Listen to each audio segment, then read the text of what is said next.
Even though it's the case that the mainstream media are often critical of Donald Trump, well, apparently, since he decided to bomb Syria, which was an act that was both illegal and unconstitutional, mind you, they're all of a sudden praising Donald Trump, and they are cheerleading on his efforts to lead us into another unnecessary, potentially never-ending war. So the first thing I want to talk about is how Brian Williams reacted to the news that Donald Trump decided to bomb Syria. We see these beautiful pictures at night from the decks of these two U.S. Navy vessels in the eastern Mediterranean. I am tempted to quote the great Leonard Cohen, "I'm guided by the beauty of our weapons." And they are beautiful pictures of fearsome armaments making what is for them a brief flight over to this airfield. That was on the progressive network of MSNBC. You have someone just brazenly doing pro-war propaganda, drumming up support, showing video footage from the Pentagon, literally doing pro-government propaganda at the behest of Donald Trump. Look, if MSNBC has any shred of integrity left in them, which they don't, they would fire Brian Williams. And if Brian Williams was a respectable human being, he would resign, because that was sickening. You are a gross person, Brian Williams. Those beautiful missiles ended human lives. They killed people. But you think they're beautiful. They're so pretty. You are sick. You're disgusting. Now, I wish I could tell you that Brian Williams was the only one that was praising Donald Trump's illegal war, but that's not the case.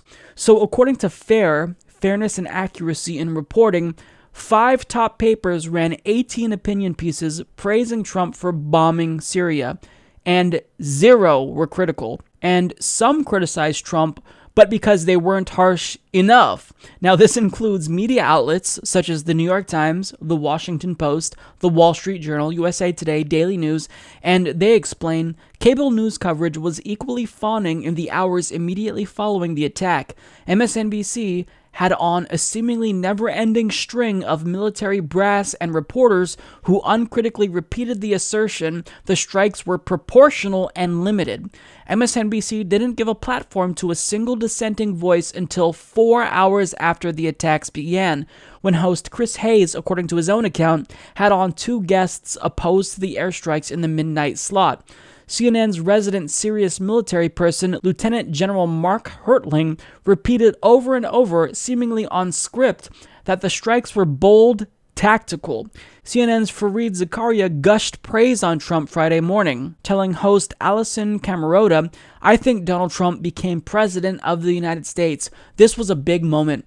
Due to the mostly bipartisan support for the airstrikes, it's somewhat predictable that corporate media would follow suit.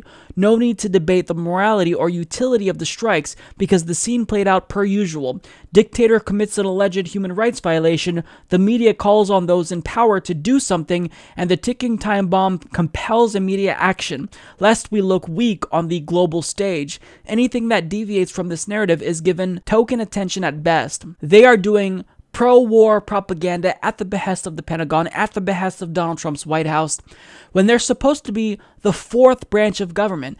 And they've been referred to this unofficial branch of government because they're supposed to be another check on government tyranny. But what they're doing is they're rubber stamping anything that Donald Trump does, especially when it's the most harmful things. And if corporate media's agenda wasn't clear enough, the Washington Post literally published an article from a lobbyist for Raytheon.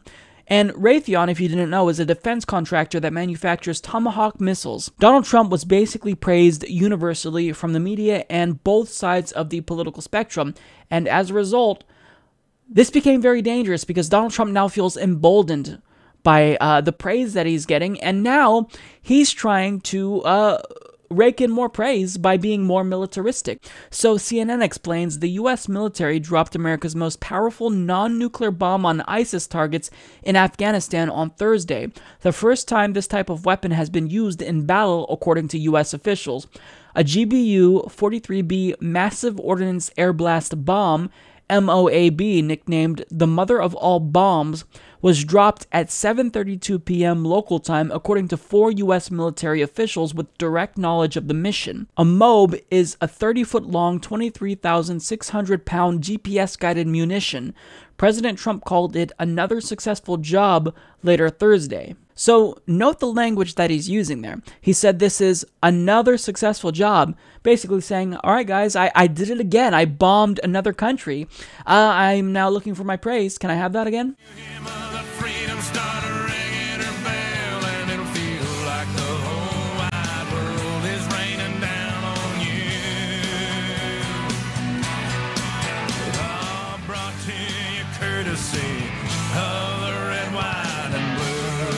And that's what happens when a 21,000-pound bomb explodes in the Afghanistan-Pakistan region, where at least 36 ISIS fighters have lost their life.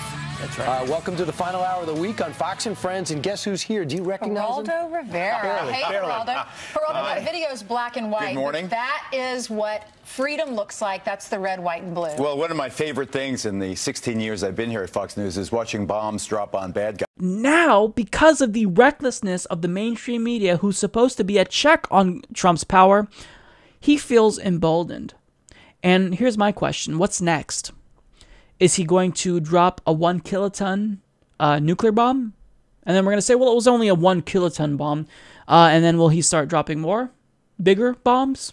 I mean, where does this end? When does the media actually call out Donald Trump? It was the media, if I'm remembering correctly, that purported that Donald Trump was an unhinged, unfit presidential candidate. And yet, now this unhinged, deranged maniac may be leading us into multiple new wars with Syria, with North Korea, and you're cheerleading him on, thus emboldening him. I mean, the media is so incredibly reckless.